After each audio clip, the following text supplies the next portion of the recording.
Okay, so I think we are ready to get started. We know that we will have other participants trickling in, but we are so excited just to definitely start this conversation.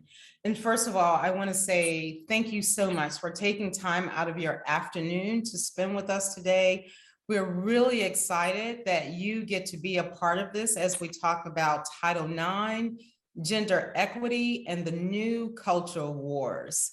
I am Pamela Whitley. I'm the Assistant Vice President for Diversity, Equity, and Inclusion and Compliance. I oversee the Office of Title IX here at Trinity College, and I am ecstatic to be here along with Professor Foucault, who is definitely the gem of our institution. So with that being said, as you all are probably aware, today is actually the 50th anniversary of Title IX. President Richard Nixon signed into law 50 years ago today on June 23rd, 1972, the Title IX law. I do want to remind all of you that, excuse me, today's program is being recorded. The recordings are available in the presentation archive on Trinity's website. We encourage you to please use the chat and Q&A function to ask any questions, share your thoughts throughout the events. Please also tell us who you are, where you're from. I've seen some comments, people shouting out to Rennie, but we're so excited to have all of you here. So Title IX, 37 words that changed it all reads, no person in the United States shall, on the basis of sex, be excluded from participation in, be denied the benefits of, or be subjected to discrimination under any educational program or activity receiving federal financial assistance. The roots of Title IX go back to the Civil Rights Act of 1964, which made it illegal to discriminate on the basis of race, color, religion, or national origin, but made no mention of discrimination based on sex. And so why is Title IX important? We definitely think it is. I have an amazing team in the Office of Title IX here at Trinity. And so we know Title IX is important because it's a law that requires us as an institution to respond promptly and effectively to address any report of sexual harassment or sexual misconduct and actively take steps to prevent it. Title IX does not apply only to undergraduate students. Sometimes we know that individuals think that it only applies to a specific group of students, but faculty, graduate students, staff, and visitors are also protected under the law. The law does not apply only to female students.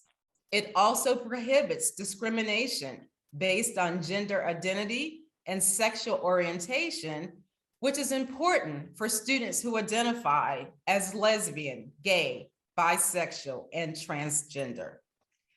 Title IX obligates us as an institution to disclose all of the options and resources that are available to students. Title IX also recognizes that all students have the right to due process. And schools are required to be fair, whereas both parties have the right to present their cases and allow an advisor to work with them through the proceedings. One of the things we love about Title IX is that it holds us accountable. The Department of Education's Office of Civil Rights enforces Title IX and investigates complaints that are filed by students when a university's response falls short. And last, but certainly not least, schools such as Trinity may not retaliate against someone filing a complaint, and they must make an effort to protect the victim from retaliatory behavior and harassment. Now, I know all that information is very familiar to all of you. And I know that you did not show up today just to hear me, because I too sit at the feet of Professor Foucault. And so I'm going to share a little bit about her. Many of you know her because she's definitely well known, and she's a gem, as I mentioned, in what she does. But for those of you who haven't heard her, I'm going to share a little bit about her. So Professor Adrienne Foucault, who also goes by Rennie, is an associate professor and director of public policy and law program, where she teaches courses that focuses on the intersection of law, politics, and public policy. She offers a broad range of courses on topics that include constitutional rights and liberties, the policy process, the Supreme Court, and gender discrimination. Professor Foucault is also the faculty coordinator of the legal studies minor and serves as the pre-law advisor for students interested in attending law school. Some of her most recent courses include Introduction to American Public Policy, Sexual Orientation in the Law, Constitutional Law, Civil Rights and Liberties and Current Issues Seminar, the Rickwitz course. Professor Foucault received her BA from Boston University and her PhD from the Graduate Center of the City University of New York. She's a member of the Conference for the Study of Political Thought and the New England Political Science Association.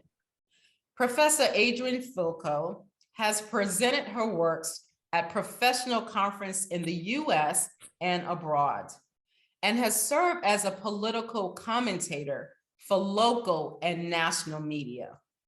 Her most recent publications, which focuses on the role of the courts in shaping public discourse, have appeared in the Journal of Church and State and Historicizing Tradition and the Study of Religion.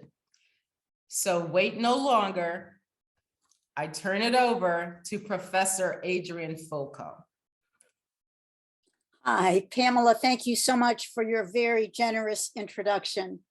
And I would like to thank you, Pamela, and Shannon, and the entire Trinity Title IX 50th Anniversary Committee for making this event, not only this event possible, but for other events as well. And you'll hear a little bit more about that later on. But I do want to thank everybody. I would also really like to thank Dean Joe DiChristina and Laura Lockwood, because they have been instrumental in supporting my Title IX course at Trinity. And I first taught my Title IX class in 2015. And I've taught it every year since. I teach it every fall. And the one feature that certainly characterizes that course is Title IX's Changing Landscape, which will be a theme of my talk today. Indeed, I was notified by one of my favorite students, who I hope is here, just before the call began, that the Biden administration has just issued its new Title IX guidelines. There will be a period for comments before these guidelines go into effect. The administration will go through the proper procedure in order to get responses from a variety of stakeholders. But in the meantime, I should have anticipated this, that the Biden administration did promulgate those rules, that guidelines today for us to be able to see. And I just have two things to say about that. Number one, I feel like I'm the color commentator for an NCAA basketball Final Four game. And I've been asked, to do the color commentary, in the third quarter or something, because, I haven't had a chance to read these guidelines yet, although I did get one little tidbit that came from the Washington Post. And just so everyone knows, these guidelines do not touch athletic issues. According to the Washington Post, there will be a separate process for reviewing athletic matters. So I just want everybody to know that. So hopefully I hope there's nothing there that I've missed. And I'm just going to go ahead as if those new rules hadn't come down yet. So here we go. And again, welcome to everyone in the audience. I had a quick glimpse at the names and I am just so thrilled. I welcome all of you. It is my great joy to be with you virtually. So I am going to just begin, I think, where Pamela began, and just remind everybody that this is indeed the 50th anniversary of Title IX this very day. And it was President Richard Nixon who actually signed Title IX into law.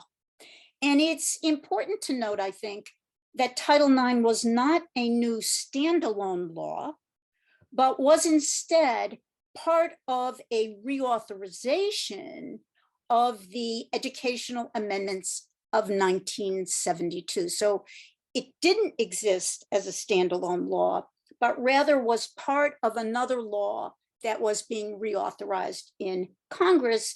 And that was a very conscious decision made by the authors of this bill.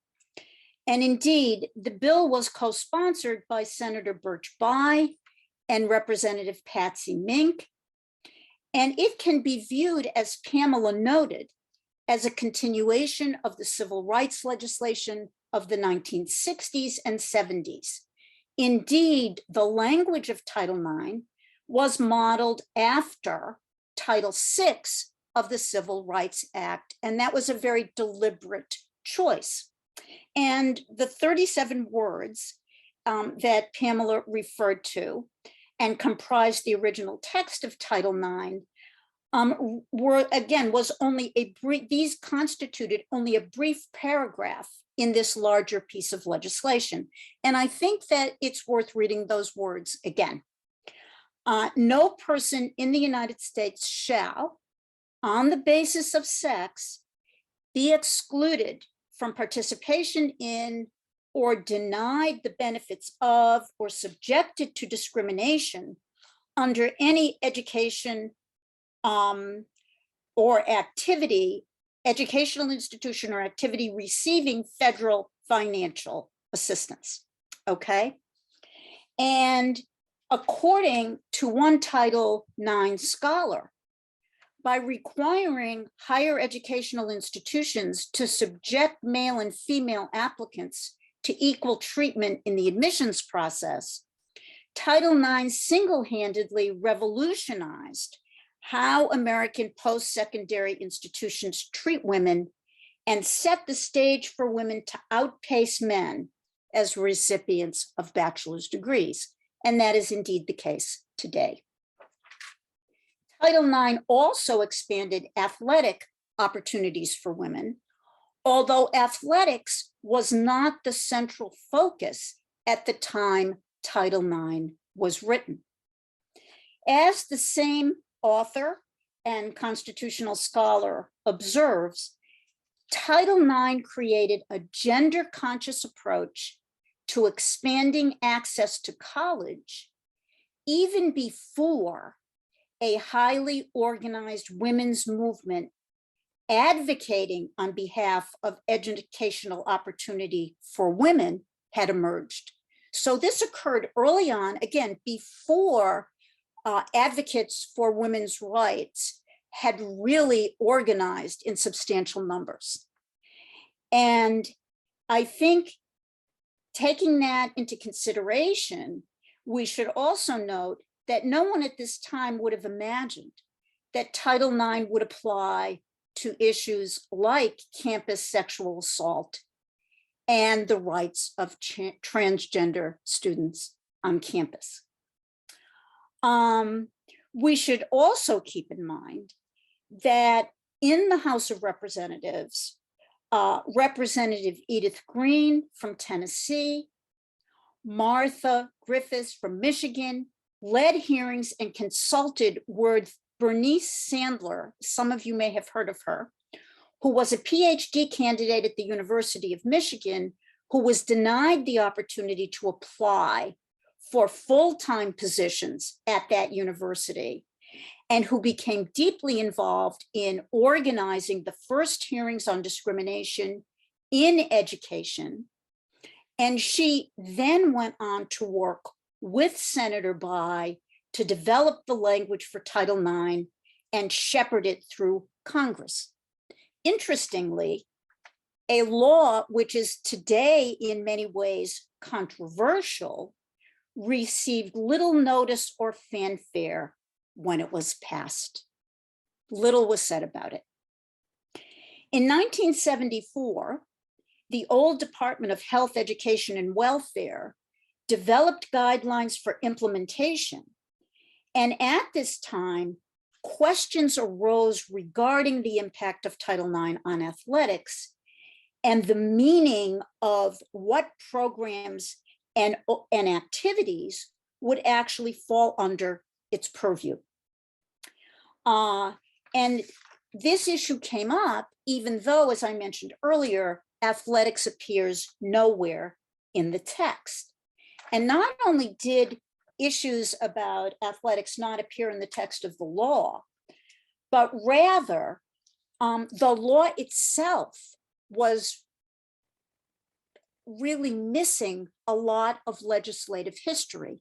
And that's because a lot of the work around Title IX was done privately, because those involved understood that if people fully understood the implications of the law, it might not even get passed. And so I think that's really interesting for us to consider. It wasn't clear to whom Title IX would apply at the beginning, and indeed how institutions would be held accountable. Indeed, there was not even a clear understanding of what the term "on the basis of sex" actually meant. And therefore, we should remember that at the time that Title IX was written, sex referred to biological and physiological characteristics that define males and females in a binary way. Gender, a concept focused on socially constructed roles and behavior for men and women, had not yet been fully developed. So when the authors of Title IX wrote this law, they were thinking primarily of the differences between men and women and the need to create equality in education for both sexes in that sense.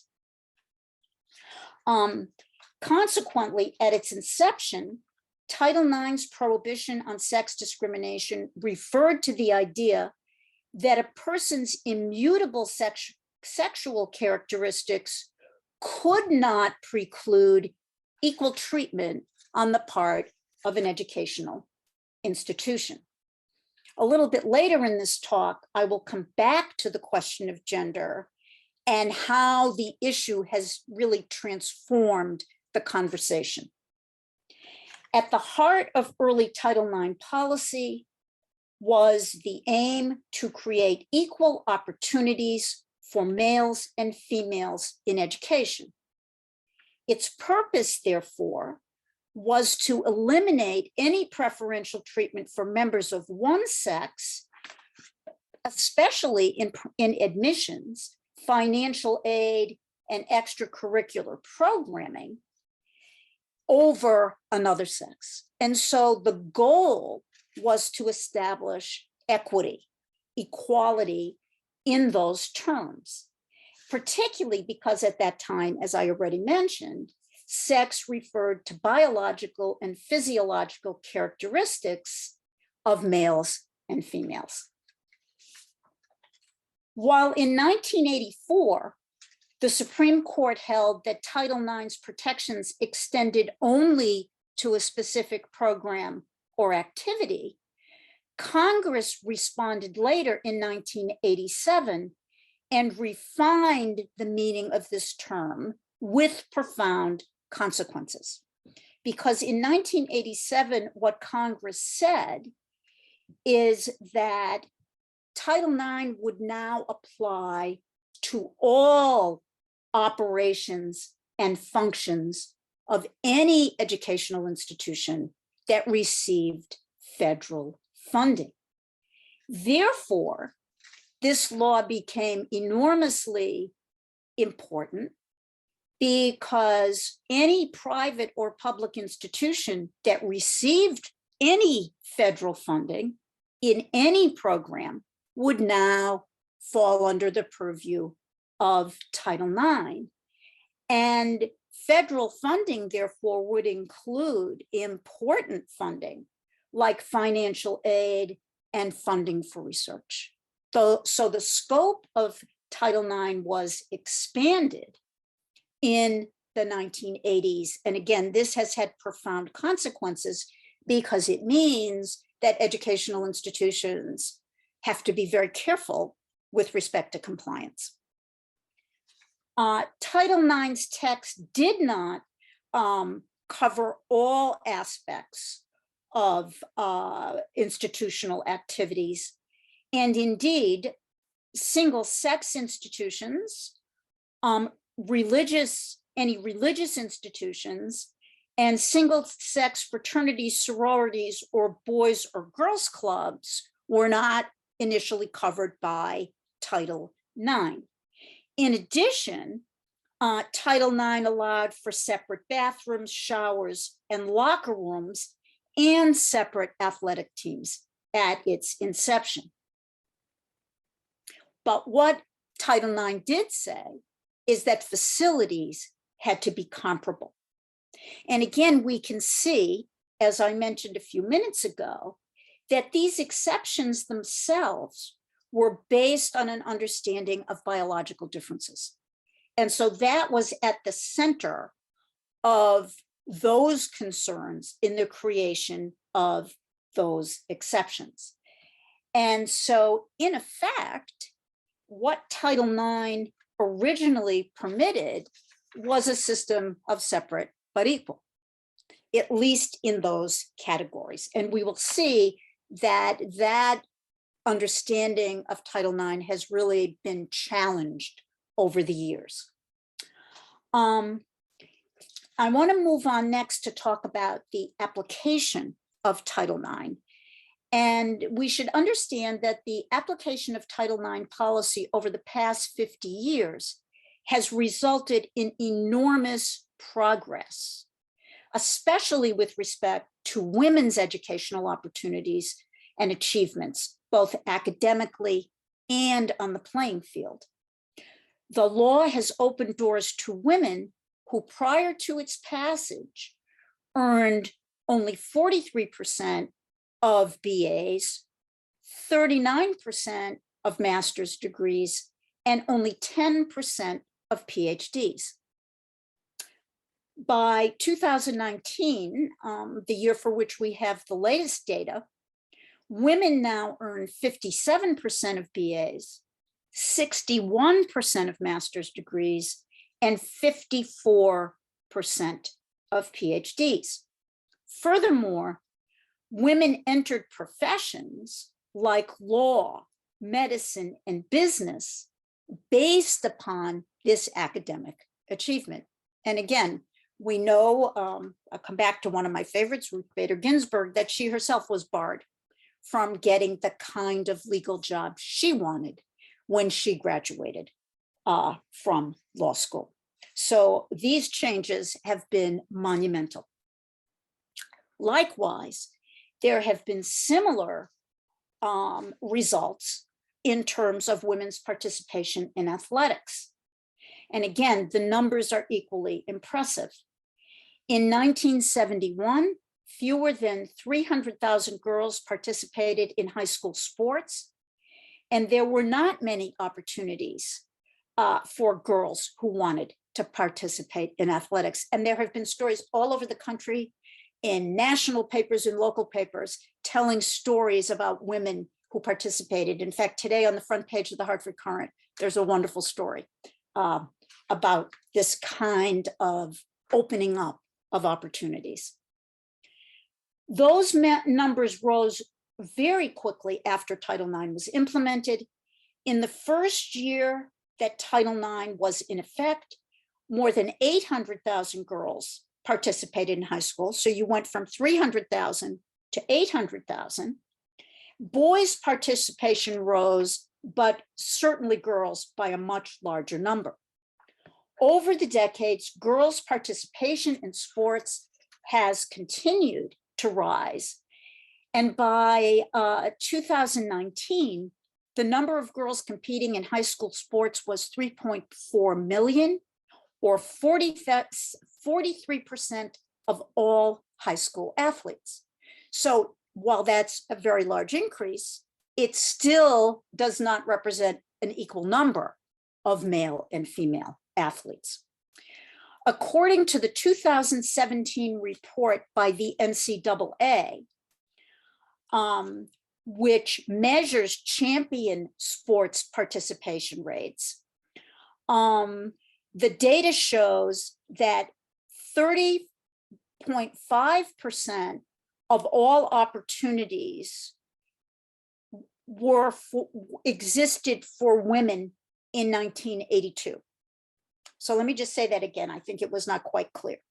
30.5% of all champion sports NCAA participation opportunities were reflected in the numbers for women. By 2016, that percentage rose to 43.5%. And I think, interestingly, for the Trinity alums, we can look more closely at the data and see that for Division III, the number in 1982 was 31.5% were women, and in 2016, that number was 41.6%. So again, I think we can see an increase, but certainly we do not have what we would call parity in terms of participation of males and females. And of course, the caveat here that we need to take into account is the fact that women now constitute 54% of all undergraduates. So when we take that number into account, we can see that those numbers are not as great as we may have hoped for. And in addition, it is also the case that many disparities exist with respect to enforcement and compliance.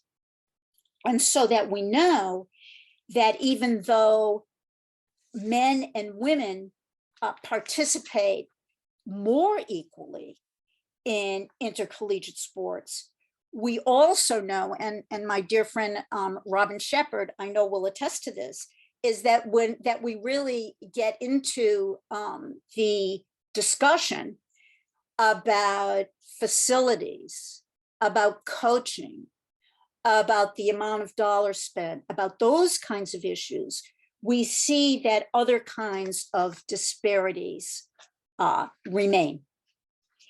And we should understand that these questions remain unsettled.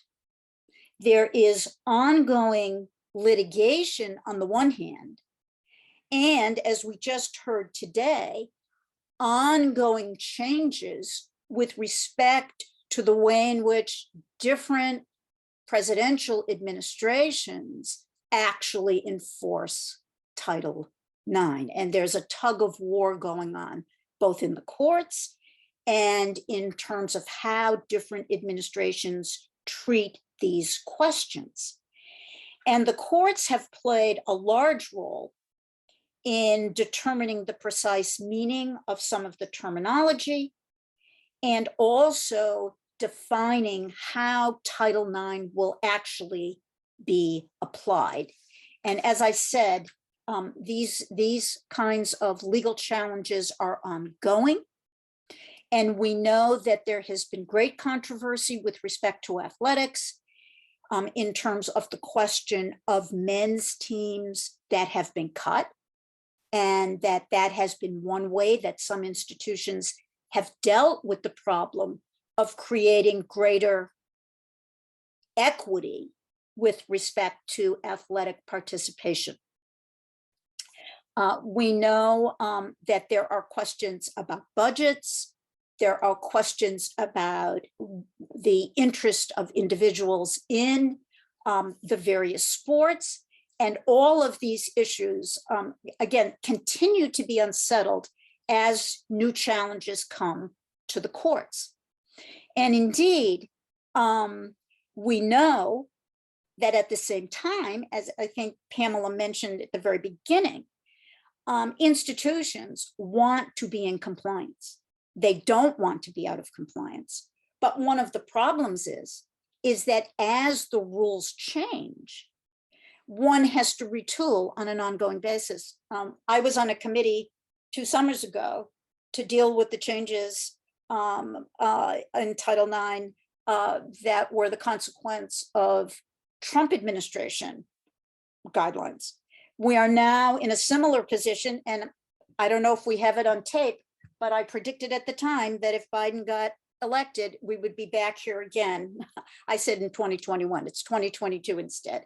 And so we see that one of the complicating factors is that enforcement differs between administrations. And this has particularly been the case from Bush to Obama to Trump to Biden. And I have to say hats off to Title IX administrators everywhere at colleges and universities who have to keep up with these changes, because it is really difficult. And not only is it difficult, but the consequences are enormous. And so we want to keep that in mind. Okay, I've got a couple of minutes left, and I just want to turn to one issue that I think there may be questions about. And it is one of the issues that has become the most contentious and is embedded in the larger culture wars. And let me just say that beginning in the 2010s, issues around access to bathrooms and locker rooms, which again, under the original meaning of Title IX, had been separate, we had separate but equal, again came into the political conversation as transgender students began to challenge rules that did not give them equal access, equal opportunity.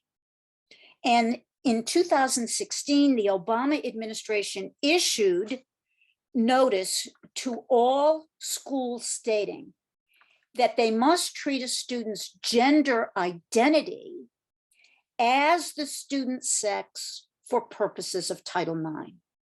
In other words, what? That all schools had to treat transgender students in the same way as other students of the same gender, of the same sex. So now we are seeing the expansion of our understanding of what sex means, and it is no longer limited to biological characteristics. And although the Obama administration promoted the inclusion of transgender athletes, they did not propose clear guidance. And as a result, there is an obvious conundrum. How do we include transgender athletes while still promoting equality for female athletes? This is at the heart of the policy and legal debate today. And as we know, early in the Trump administration, the Obama rules were rescinded. And so it was unclear how exactly transgender students would be treated. In May of 2021, Biden restored certain protections to LGBTQ students, And as I had in my original notes for this discussion, the Biden administration is currently reviewing all aspects of Title IX. Well, we learned earlier that the Biden administration just released those guidelines. And so I'm going to wrap up by saying a few more things about this transgender controversy, and then I would really like to open up the conversation to those in the audience. Advocates for transgender athletes disagree on a couple of important issues. We know that a very small percentage of students who identify as transgender actually participate in sports. And indeed, the human rights people who study issues of human rights and civil rights with respect to transgender students, including the Human Rights Campaign, have said that only 1.8% of all high school transgender students play sports. So this is a small number of students, but this is an enormous controversy. And 19 states, as of a week ago, have passed laws banning or restricting transgender participation in sports. Others, like Connecticut, have adopted more protective policies. But at the crux of the debate is the following. Advocates who want to protect the rights of cisgender female athletes who define sex in biological terms often have different views about this matter than those who want to include transgender female athletes seeking protection under Title IX. It should be noted that the federal courts have generally protected transgender student rights in schools on other issues like bathroom access, use of preferred pronouns, but the Supreme Court has not yet decided a transgender athlete case. And indeed, there was a case from Connecticut that had been appealed to the Supreme Court, but the court did not review that case. And there are currently cases in Florida, Idaho, and Indiana involving transgender students. And as we know, given that the midterm elections are underway, this issue has only become more visible and more important. And it will be interesting to see what the decision of the Biden administration today with respect to its position on other transgender issues, what it might be going forward. And I will end on a cautionary note and say, while the Biden administration may offer protection to transgender students in the short term, the history of Title IX demonstrates that, in my view, without a new strong federal law, the rights of transgender students will remain at risk. So thank you very much for your attention. And I would like to open things up for questions. And if there's anything you didn't understand or I didn't make clear, please let me know. Thank you so much. And we thank you as well, Rennie. Definitely just the insight and the knowledge around Title IX. And of course, sharing with us and even acknowledging its complications, even with getting new regs today. So we definitely appreciate you so much. And thank you for that. So at this time, we would like to open it up to any questions or comments you may have. I'm looking in the chat, but you can also use the Q&A format for any questions. While individuals are doing that, I do want to say, Rennie, you have a number of individuals on here who are just thrilled to see you.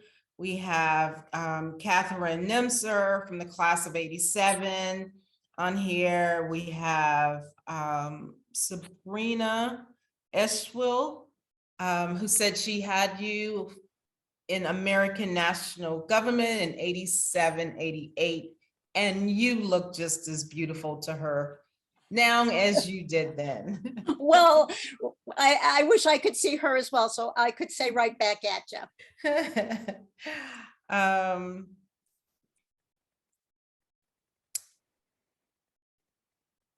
I only saw a comment from Chase saying that they hope this formulation of the court stays out of it. Yeah, I think Chase and I will have to email because I suspect that this is going to be a long and detailed conversation, but I think that Chase is not alone because I think there is concern that the court, should the Supreme Court rule on this, it may rule on this question in a way that would be detrimental to the rights of not just, I think, perhaps transgender students, but transgender persons. And so I think Chase is raising a question we should all think about. Well, thank you for responding, and thank you, Chase, from the class of 07.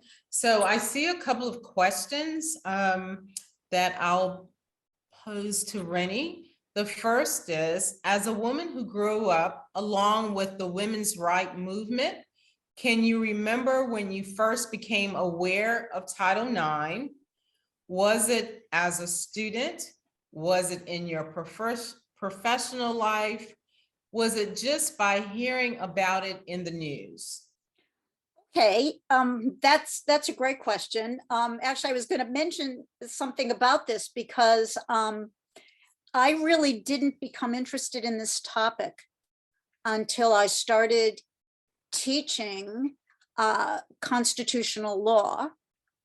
Some of you who are in the audience may remember Rex Neverson, Professor Neverson in political science. He used to teach constitutional law, but when I began teaching it in the late 80s and early 90s, I added a section that he didn't have, which really had to do with women in the law. And I looked at a lot of cases being brought by advocates in a variety of fields to the courts and ultimately to the Supreme Court.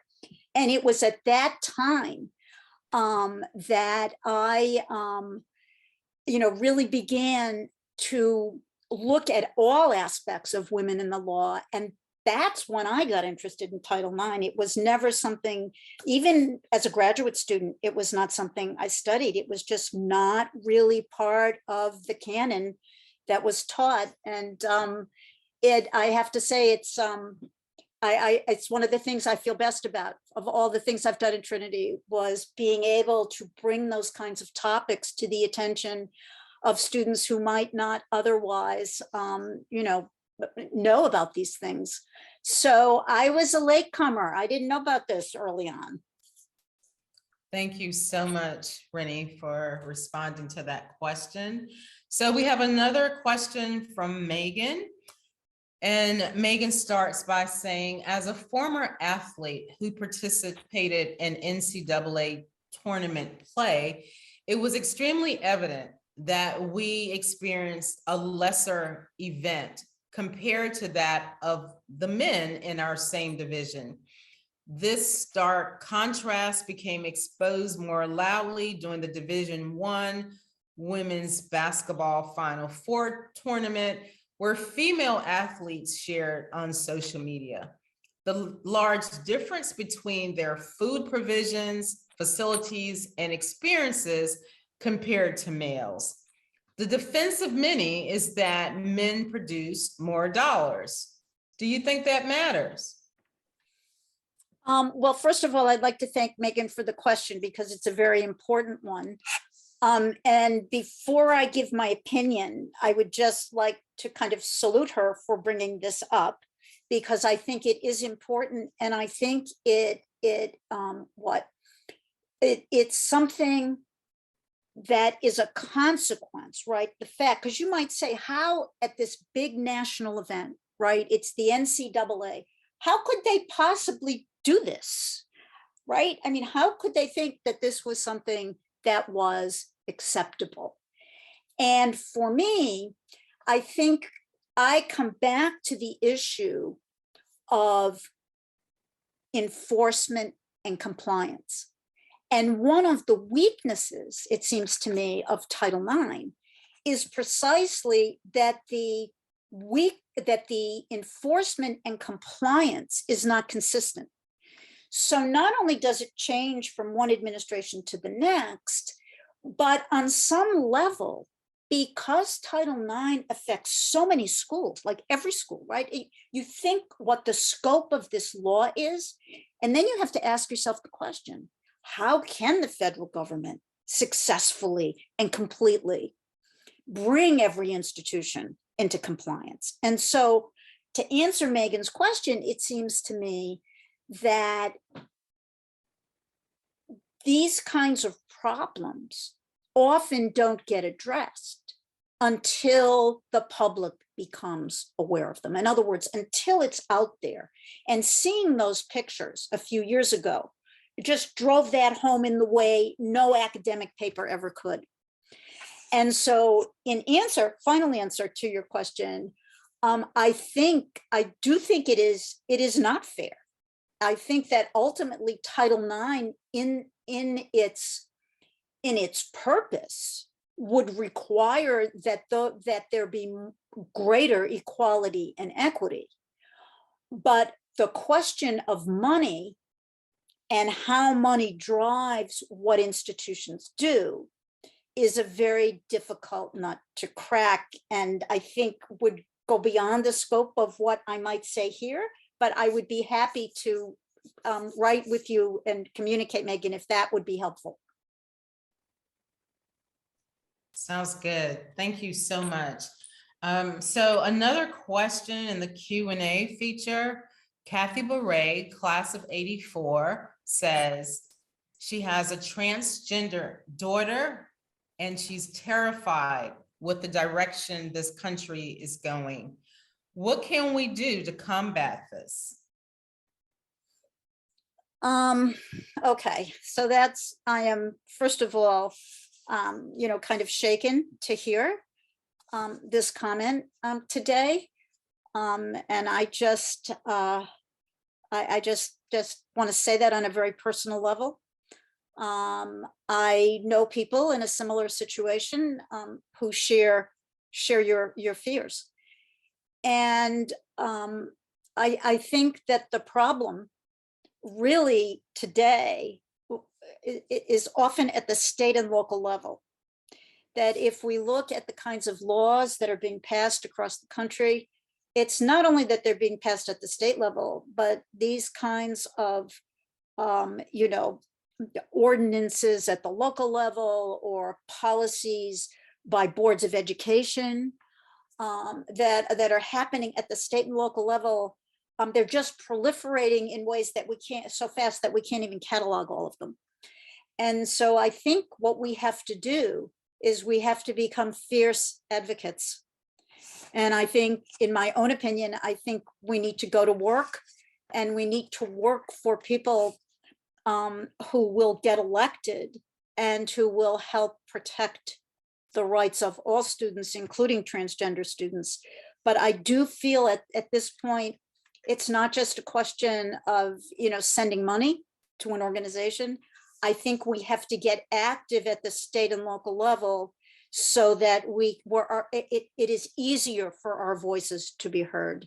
I know that's not a satisfactory comment, but I do think that all of us who care about this issue have to become involved. Thank you so much. The next question, I think I can pretty much answer that. It's where someone is asking if someone suspects an issue at the high school or college level, should they approach their coach or athletic director first or go directly to the Title IX compliance office? Definitely, as the administrator over the Office of Title IX, I think it's so important that individuals go directly to those offices. I know they do have Title IX representations in the high school level, and of course, throughout pretty much all colleges and university setting, there is an Office of Title IX. And so I know here at Trinity, we definitely encourage individuals to come to our office. We want them to feel safe, know that, the information they're providing is taken seriously. And we welcome an opportunity to have conversations who may suspect that there are some sexual misconduct that may have occurred, whether they know of it, whether they were a participant in that. So I definitely want to answer that question. And thank you for asking the anonymous individual. I'm going to go into the chat. I'm shifting. Definitely some thank you, Rennie, from Laura Lockwood for the overview. We have Paul on here from the class of '89, who says he took your political science course with you. It was awesome. Help him decide to not go into politics. We have Joe Porto, who's congratulating you on the award that you received at graduation. His daughter graduated from Trinity. He was in your freshman seminar over 30 years ago. Yes, he was. And of course, he's thanking you. We have Ashley, who may have a question, I think.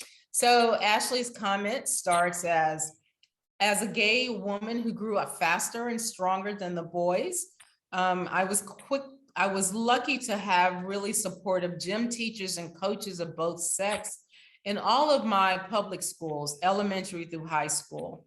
Now I have kids in public elementary school, and it seems like their school is very supportive of gender expression, but not supportive of girls playing sports.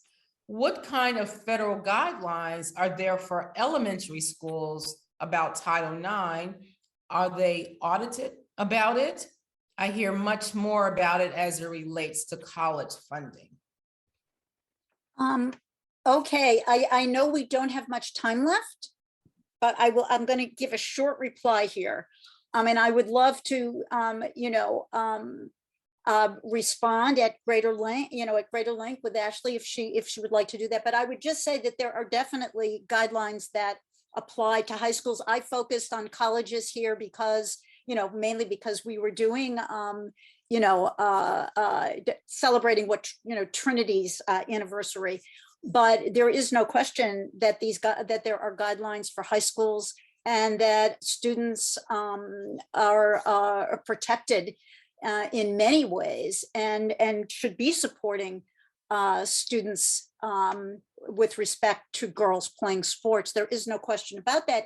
And I will just say quickly, Ashley, that many of the early cases involved high school students. So if you would like to get in touch with me, we could have a really, I think, interesting conversation about that. But fear not, there are guidelines and they should be enforced. Thank you so much. So, to wrap this up, I want to thank all of you who took time out again today to participate in this discussion. I hope that you got as much out of it as I did, because I definitely learned so many great information, so much of the history from Rennie, and I definitely thank her so much for serving in this capacity. I would like to remind all of you to complete the post-event survey that will be emailed to you tomorrow. I also want to encourage you to watch details for the in-person celebration of 50 years of Title IX over homecoming weekend. We also have the link for a number of events in the chat, and definitely encourage you to look at that. I would be remiss if I did not acknowledge my colleagues who are part of this 50th anniversary Title IX Planning Committee, individuals from the athletic department, athletic giving, communications, as well as the Office of Title IX. I want to thank you all for taking time out. I hope that you have a great day. Continue to have a safe and healthy summer. and hopefully we'll connect on another platform. Take care.